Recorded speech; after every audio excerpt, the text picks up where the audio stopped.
माझा व्यवसाय बुडाला आणि माझ्या मित्राने कर्जाच्या बदल्यात माझ्या बायकोसोबत एक रात्र झोपण्याची मागणी केली. मग मी एक रात्रीसाठी माझ्या बायकोला तयार केले आणि त्याच्या शेजारच्या खोलीत लपून बसलो. काही वेळानंतर मी त्यांच्या रूममध्ये डोकावून बघितले. जेव्हा माझा मित्राने माझ्या बायकोला पकडले तर माझ्या कपाळावर घाम फुटला. कारण माझी बायको तर तुम्हाला माहीत आहे का, एक पुरुषासाठी सर्वात अवघड काम म्हणजे आपल्या बायकोचा सौदा करणे आणि हा सौदा करण्यासाठी मी मजबूर झालो होतो. माझ्यासमोरच माझी बायको लाल रंगाची साडीमध्ये खूप सुंदर दिसत होती. सुंदर मोकळी लांब सडक केस, तिच्या दुधाळ रंग आणि सुंदर डोळे नेहमी माझी शांतता हिरावून घेत असे. पण तिचा आत्ताचा शृंगार दुसऱ्या कोणासाठी तरी होता आणि शोकांतिकाही होती. मला हे सर्व माहीत होतं. मी स्वतः तिला या गोष्टीची परवानगी दिली होती. मी तिच्या सौंदर्याकडे एक नजर टाकली आणि माझी मान खाली घातली. यावेळी माझ्या हृदयावर काय बेतले असेल हे माझ्यापेक्षा इतर कोणालाच माहीत नव्हते. बाहेर माझ्या मित्राची गाडी उभी होती आणि त्याचा ड्रायव्हर माझ्या बायकोची वाट बघत होता. म्हणजे तो तिला हॉटेलच्या रूमपर्यंत पोहोचवेल. आजची रात्र माझ्यासाठी काळोखाची रात्र होती, पण सकाळचा प्रकाश हा मला सध्या कर्जातून मुक्त करणारा होता. परंतु ही काळोख रात्र संपणारी नव्हती. जशी जशी रात्र होती माझी अवस्था अडचणीत वाढत चालली होती. माझ्या डोळ्यासमोर फक्त माझ्या बायकोचा चेहरा होता. मला माझ्या मित्राचं खोटं कर हास्य ऐकू येतो. तो माझ्या कानात माझ्या बायकोचे रडण्याचे हुंदके ऐकू येत होते. त्यांच्या डोळ्यात मजबुरीचे अश्रू तरळत होते. मला एवढा अस्वस्थ जाणू लागलं होतं की मी उठून उभा राहिलो. मला श्वास घेण्यासुद्धा त्रास होत होता आणि असं वाटत होतं की आता माझं डोकं फुटेल. माझ्यासाठी ही गोष्ट खूप अवघड होती. मग मी घराच्या बाहेर पडलो आणि डायरेक्ट मी हॉलच्या दिशेने गेलो, जेथे माझी बायको होती. जसजसे मी हॉटेलच्या जवळ जात होतो तसतसं माझी परिस्थिती आणखीनच बिघडत चालली होती. माझे डोळे जसे काही रक्त उतरले होते. मला असं वाटत होतं की आता माझ्या मित्राला खूप मारावं. मी कर्जदार तर अगोदरच होतो, आता कोणीही चालू असतो, पण मी माझ्या इज्जतीचा सौदा करू शकत नव्हतो. मी हॉटेलमध्ये पोहोचलो आणि रिसेप्शनवर असलेल्या माणसाला नाव सांगितलं आणि त्याला विचारलं की ते कुठल्या रूम नंबरमध्ये आहेत. तो विचित्र प्रकारे हसून म्हणाला, आज रात्रीसाठी त्यांनी स्पेशल रूम बुक केला आहे आणि हे देखील सांगितले आहे की त्यांना कोणीही डिस्टर्ब करू नये. माझ्या मित्राचा ड्रायव्हर काही ॲडव्हान्स पैसे मला देऊन गेला होता. मी त्यांना म्हणालो, मला त्याच्या रूम शेजारी रूम हवी आहे. त्याची माझी चिंता एवढ्या उंचीवर होती की मी कदाचित माझ्या वेदना व्यक्त करण्यासाठी शब्दच नव्हते. रूमची चावी माझ्यासमोर होती आणि मी त्यांच्या शेजारी असलेल्या रूममध्ये गेलो. दोन्ही ची गॅलरी वेगवेगळी होती. फक्त मध्ये एक भिंत होती. मी त्या भिंतीवर उडी मारून पलीकडे गेलो आणि माझ्या मित्राच्या स्पेशल रूमच्या गॅलरी पोहोचलो. मी ठरवलं होते की आज मी त्याला सोडणार नाही, मग त्याचा परिणाम काहीही हो. जसा मी गॅलरीच्या काचेचा पडदा बाजूला केला तर समोरचे दृश्य पाहून माझ्या पायाखालची जमीनच सरकली. माझ्या संपूर्ण अस्तित्वावर संकट आले होते. कारण माझी बायको आणि माझा मित्राचं बोलणं ऐकून मी माझी मान खाली घातली. आम्ही एका फास्ट फूड रेस्टॉरंटमध्ये बसलेलो होतो. माझ्यासमोर असलेल्या गोल्ड टेबलवर वेगवेगळ्या प्रकारचे बर्गर ठेवले होते. माझ्यासमोर बसलेला माझा मित्र मला एकटक बघत होता आणि म्हणत होता की तो चांगला विचार कर, तुझ्यावर काही बजावले नाही. तुला वेळ हवा असेल तर तो घेऊ शकतो, पण फक्त आजची रात्र. यापेक्षा जास्त वेळ मी तुला देऊ शकत नाही. कदाचित त्यासाठी हे बोलणे सोपे होते, पण माझ्यासाठी हे ऐकणे अजिबात सोपं नव्हतं. पण त्याने कर्जात बुडालेलो होतो आणि एवढ्या कर्जदार होतो की मी माझ्या बायकोबद्दल असं बोलणं ऐकून घेत होतो. मला असं शांत झालेला पाहून माझा मित्र म्हणाला, तो काउंटर त्याचे पैसे घेणार नाही. असं म्हणून तो हसू लागला आणि म्हणाला, तू या गोष्टीचा जरा जास्तच विचार करत आहे.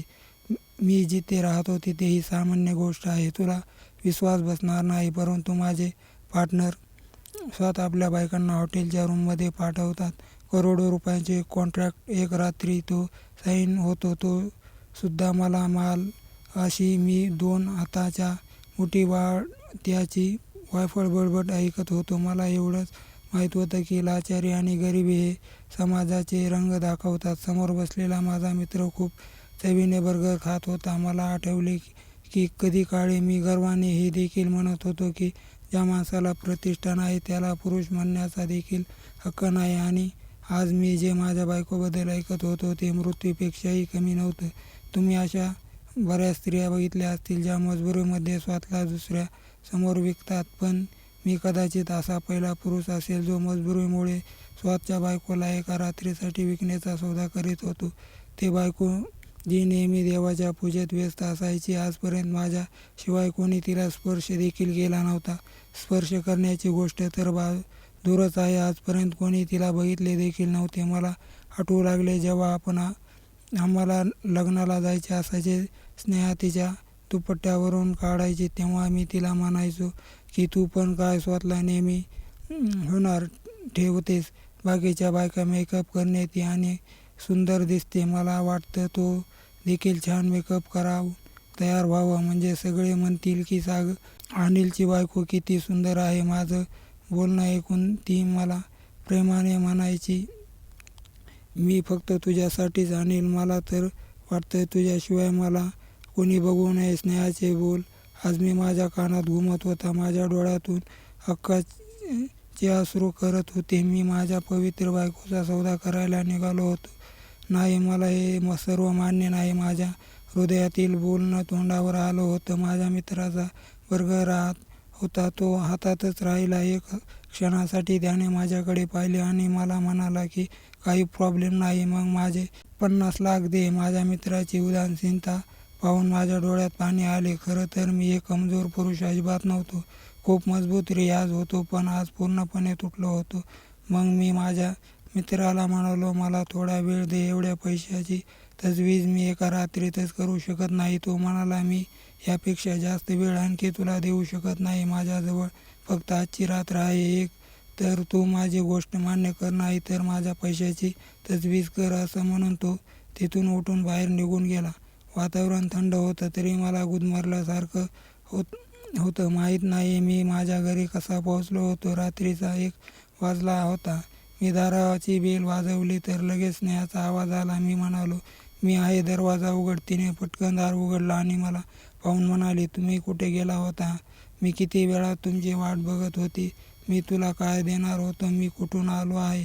मी काहीच उत्तर दिले नाही आणि गुपचूप दमक्या पावलांनी माझ्या रूममध्ये जाऊ लागलो. स्नेहा माझ्याजवळ आली आणि म्हणाली, मी अनिल. तो उत्तर दिले नाही. मी म्हणालो, माझं डोकं दुखत आहे. ती म्हणाली, अनिल, मी तुझ्यासाठी जेवण गरम करत आहे. मी नकार देतच मान हलवली आणि म्हणालो की मी जेवण करून आलो आहे. अर्थातच तिने जेवणासाठी सगळं काही होतं, पण माझ्या मित्राचं बोलणं ऐकून मरून गेली होती. स्नेहा माझ्या जवळ आली आणि म्हणाली, अनिल खोटं का बोलत आहे? मला माहीत आहे तू काहीच खाल्ले नाही. मी तुझी वाट बघत होती. आपण दोघे मिळून जेवण करू. स्नेहा गोष्ट मला फार आवडत होती. ते माझ्या डोळ्यात बघून माझ्या मनातील बोलत होती. कारण नवरा बायकोचं नातं असंच असतं जिथे शब्दाची गरज पडत नाही. ते शेवटी जेवण गरम करून घेऊन आले. जेवण तरी काय होतं, खाण्याच्या नावावर फक्त कांद्याची चटणी आणि शिळ्या भाकरी होत्या. मी एक नजर जेवणावर आणि एक नजर माझ्या निष्ठावान बायकोवर टाकली, जिने प्रत्येक कठीण परिस्थितीत मला साथ दिली. कधीच माझ्याकडे तक्रार केली नाही मी की तुम्ही माझ्यासाठी काय केले आहे. मी स्नेहाच्या चेहऱ्याकडे बघू लागलो. मला गप्प पाहून तिने घास बनवून माझ्या तोंडाजवळ नेला आणि म्हणाली, जेवण करा आणि काळजी करू नका. सर्व जेवण तिनेच मला भरवले. तिने मला विचारलं, तुमचा मित्र काय म्हणाला? तो तुम्हाला मदत करायला तयार आहे का? मी माझ्या मित्राजवळ जाण्यापूर्वी स्नेहाला सांगून गेलो होतो की माझ्या मित्राने बोलावले आहे आणि तो म्हणत होता की मला मदत करायला तयार आहे. देवाजवळ प्रार्थना कर की सर्व काही ठीक होईल. पण जी अट माझ्या मित्राने ठेवली होती ती मी पूर्ण करू शकत नव्हतो. मी नकार देतच मान हलवली आणि म्हणालो की नाही.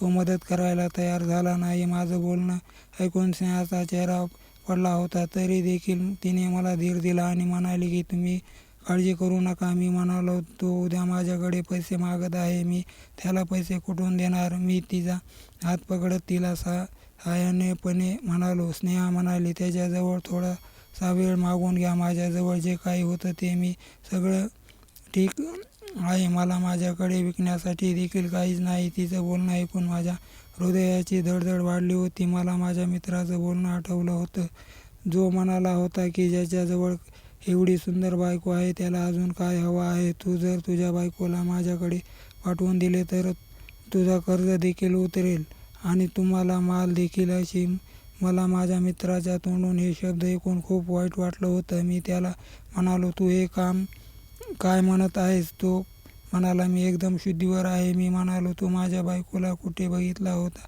माझ्या बोलण्यावर तो दृढपणे हसला आणि म्हणाला, बघणार, याला फक्त नजर हवी आहे. तो म्हणाला, फक्त फळे खा, दात मोजत बसू नको. मी तुझ्या बायकोला कुठे बघितला आणि कसं बघितलं तर ते सोडून दे. जर तुला सौदा मंजूर असेल तर मी पुढच्या पार्टीशी बोलतो. काय आहे रात्र, जर तुझ्या बायकोने माझ्या मर्जीनुसार घालवल्या तर तुझं कर्ज संपवतो. किती निर्लज्ज माणूस होता. जर मी कर्जदार नसतो तर नक्कीच त्याची कॉलर पकडून त्याला मारलं असतं. लोकांची दुसऱ्यांच्या नजरेत अजिबात किंमत नसते. रात्री हाच विचार करताना माहीत नाही मला कधी झोप लागली. सकाळ होताच कोणीतरी आमचे दार जोरजोराने वाजवू लागला. त्या आवाजाने मी आह ईश्वर आहे. आम्ही एकदम दचकून बसलो. आम्ही पटकन रूमच्या बाहेर आलो तर समोरच्या गेटमध्ये माझा मित्र पोलिसाची गाडी सोबत उभा होता. ते मला अटक करण्यासाठी आले होते. माझा मित्र पोलिसांना म्हणाला की याच्याकडून मला पैसे घ्यायचे आहे, पण तो या गोष्टीसाठी नकार देत आहे. त्याच्याजवळ मला देण्यासाठी एक फुटी कवडी देखील नाही, म्हणून याला अटक करून जेलमध्ये टाका. तो ऑफिसर मला अटक करणारा या अगोदर स्नेहापुढे होऊन म्हणाले, कृपया करून माझ्या नवऱ्याला घेऊन जाऊ नका. ते अप्रामाणिक अजिबात नाहीत. फक्त आम्हाला थोडी सवलत द्या, आम्ही तुमचे सगळे पैसे फेडून टाकू. ते ऐकून माझा मित्र हसत म्हणाला, मी तर सगळं खूप सोपं केलं आहे, पण तुमच्या नवऱ्याला ते मान्य नाही. हा तर कर्ज फेडायची ह्याची बिलकुल लायकी नाही. त्याच्याजवळ काहीच नाही. मी त्याला वेळ कसा काय देऊ? तुम्ही सांगा. तुम्ही माझं कर्ज उतरवू शकता का? स्नेहा म्हणाली, मी काम करून देते.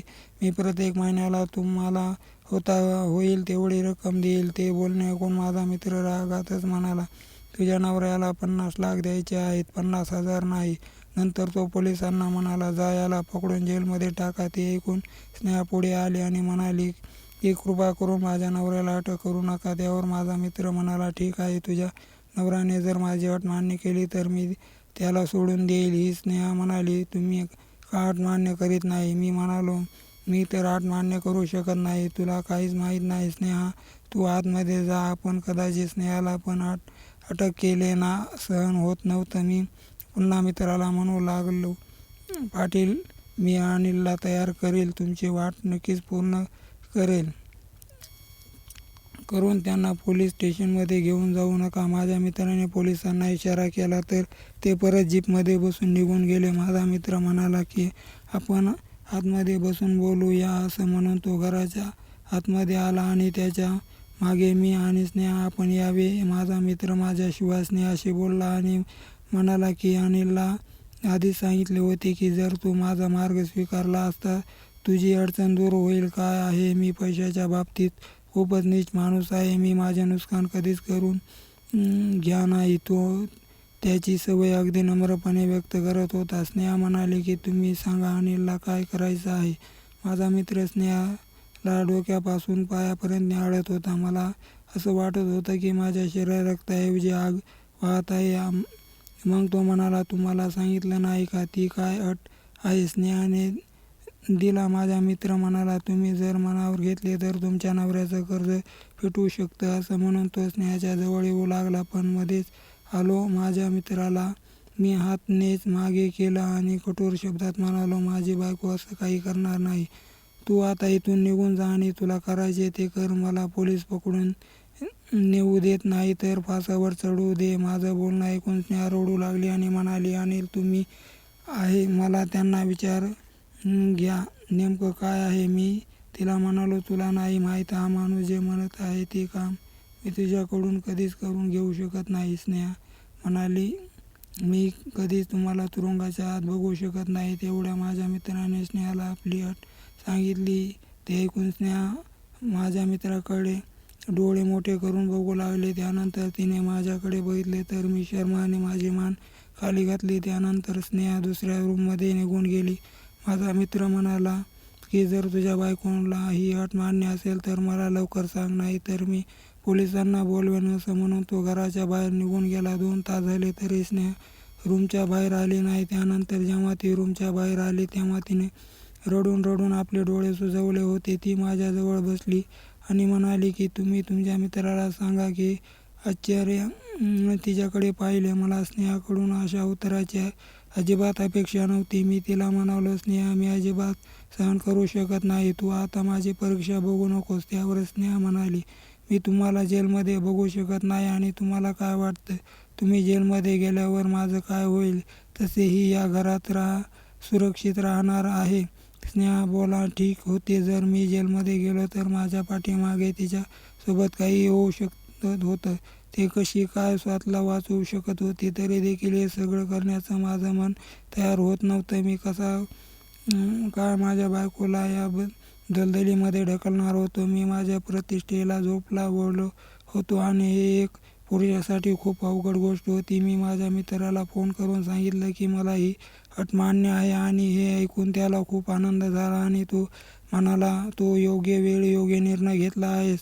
दुसऱ्या दिवशी त्याने त्याच्या ड्रायव्हरसोबत एक शाही ड्रेसमध्ये बायकोसाठी पाठवला होता आणि तो ड्रेस घालून तिला त्या ड्रायव्हरसोबत एका हॉटेलमध्ये जायचं होतं. मी माझा विचार बदलला आणि स्नेहाला गेल्यानंतर मला खूप अस्वस्थ वाटत होतं म्हणून मी परत हॉटेलमध्ये पोहोचलो. माझ्या मित्राचा ड्रायव्हरने मला काही ॲडव्हान्स पैसे दिले होते. त्याच्या शेजारीच रूम घेतली आणि गॅलरीतून उडी मारून आतमध्ये डोकावून पाहिले तर माझी शुद्ध हरपली. माझी बायको माझ्या मित्राच्या कुशीत बसून बोलत होती की सारे खूप निष्ठावंत व्यक्ती आहेत म्हणून मला एक समजूतदार चांगली बायको होण्याचं नाटक करावं लागत नाही. तर तुम्हाला पहिल्यांदा जेव्हा पाहिले तेव्हा मी तुमच्या प्रेमात पडली होती. माझा मित्र त्यावर काहीतरी बोलत होता परंतु मला आत काहीही ऐकायला येत नव्हतं. माझी जणू शुद्ध हरपली होती. मी हताश होऊन त्या हॉटेलच्या बाहेर निघालो. मी घराच्या रस्त्याने चालत होतो. मला आठवू लागलं की माझा मित्र जेव्हा माझ्याकडे पार्टनरशिप करण्यासाठी आला होता तेव्हा माझ्याकडे चांगली रक्कम होती. फॅक्टरी त्याची होती परंतु पैसे मी लावले होते. आम्ही लाखो रुपयांचे कपडे खरेदी करून फॅक्टरीच्या गोदामामध्ये ठेवली होती म्हणजे लवकरात लवकर आम्हाला लहान मुलांचे गारमेंट तयार करून नफा मिळवता येईल. माझ्या मित्राने मला मोठमोठी स्वप्न दाखवली होती. पण एक रात्री मी झोपेत असताना माझ्या मित्राचा फोन आला आणि म्हणाला की अनिल, फॅक्टरीच्या गोदामाला आग लागली आहे. तू लवकर ये. जिथे ये. तेव्हा मी तिथे पोहोचलो तेव्हा पूर्ण गोदाम जळून खाक झाली होती. माझा मित्र रडतच माझ्याजवळ आला आणि म्हणू लागला की सगळा माल जळून राख झाला आहे. तुझा आता दिवाळी निघाली आहे. सगळा माल तुझ्या पैशाचा होता. तू आता रस्त्यावर आला आहे. त्यावेळी माझी परिस्थिती अशी होती की मी बेशुद्ध होऊन खाली पडलो. माझ्या छातीत दुखत होतं. माझा मित्र मला हॉस्पिटलमध्ये घेऊन गेला. मला हा धक्का सहन झाला नव्हता. जेव्हा मला शुद्ध आले तेव्हा स्नेहा माझ्या शेजारी बसून रडत होती. त्यावेळी माझा मित्र माझ्या बायकोची पहिली भेट झाली असावी. माझी बायको मला म्हणाली, तुमच्या हॉस्पिटलचं बिल माझे सगळे दागिने विकून भरला आहे. आता तुम्ही पूर्णपणे ठीक होणार. माझी तब्येत जरा बरी झाली होती. तेच माझा मित्र मला भेटण्यासाठी माझ्या घरी आला आणि म्हणाला की जो माल जळला आहे त्याच्या व्यतिरिक्त मी 50 लाखाचा माल उधार घेतला होता म्हणजे आपल्याला समोरच्या पार्टीची ऑर्डर लवकर पूर्ण करता आली असती. आता तर तोही जळून खाक झाला आहे आणि तो माणूस आता पैशाचा तगादा करत आहे. मी त्याला म्हणालो की एवढी मोठी रक्कम कुठून आणू? तर तो म्हणाला तो विचार तो कर कारण हे सर्व नुकसान तुमचं आहे. माझा मित्र आणि माझी बायको मिळून मला धोका देत होती. हॉटेलमधील दृश्य पाहून तरी मला आता असंच वाटत होतं. मी रात्रभर विचार करत राहिलो. जेव्हा घरी पोहोचलो तेव्हा माझी बायको माझ्यासमोर माझ्या घरात होती. पण हे कसं होऊ शकतो? ती तर हॉटेलमध्ये माझ्या मित्रासोबत. तिला पाहून मला तर असं वाटत होतं की आता तिला मारावं. परंतु ती मला म्हणाली, अनिल तुमच्या मित्राला अटक झाली आहे आणि आपले नुकसानही भरून निघणार आहे. मला तर काहीच कळत नव्हती की ती हे सगळं काय सांगत होती.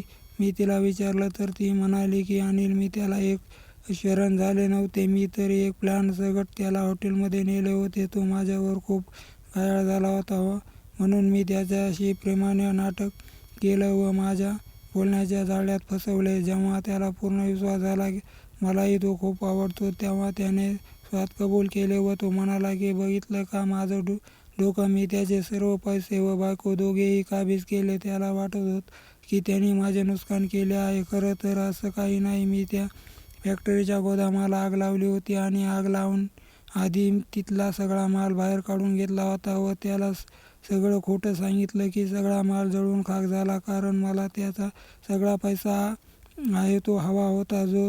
तो जे काही बोलला ते माझ्या मोबाईलमध्ये रेकॉर्ड झाले होते आणि त्याला माझ्यावर पूर्ण विश्वास झाला होता, म्हणून तो एकदम बेसावध होता आणि त्याचा फायदा घेतला. जेव्हा तो वॉशरूमला गेला तेव्हा मी पोलिसांना फोन करून बोलावून घेतले, म्हणून थोड्याच वेळात तिथे पोलीस आले आणि त्याला अटक करून घेऊन गेले. मी पोलिसांना मोबाईलमधला त्या सर्व विरोधातला तो पुरावा दिला ज्यात त्याने स्वतः आपला गुन्हा कबूल केला होता आणि आता त्याला त्याच्या वाईट कर्माची शिक्षा मिळते. थोड्या दिवसात बातमी आली की कोर्टाने माझ्या मित्राला धोका देण्याच्या आरोपात चांगली शिक्षा दिली आहे आणि त्याने जो काही माल लपवून ठेवला होता तोही माल पोलिसांच्या मदतीने परत मिळाला होता. मी आणि माझ्या बायकोने एक छोटीशी फॅक्टरी चालू केली व आता स्वतःचा व्यवसाय सुरू केला आणि देवाच्या कृपेने आम्हाला यश मिळाले हो.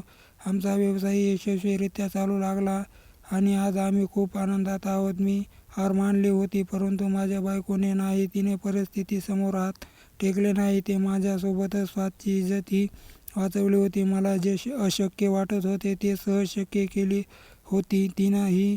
आणि तसेही कोणावरही डोळे झाकून विश्वास ठेवू नका, मग ती आपली कितीही जवळची व्यक्ती असली तरी. माझ्या बायकोकडून मला हे शिकायला मिळाले की परिस्थितीपुढे हात न ठेवता, हार न मानता प्रयत्न केले पाहिजे. प्रयत्नाने सर्व काही शक्य होते. मित्रांनो, कथा आवडली असेल तर व्हिडिओला लाईक आणि चॅनेलला सबस्क्राईब जरूर करा. धन्यवाद.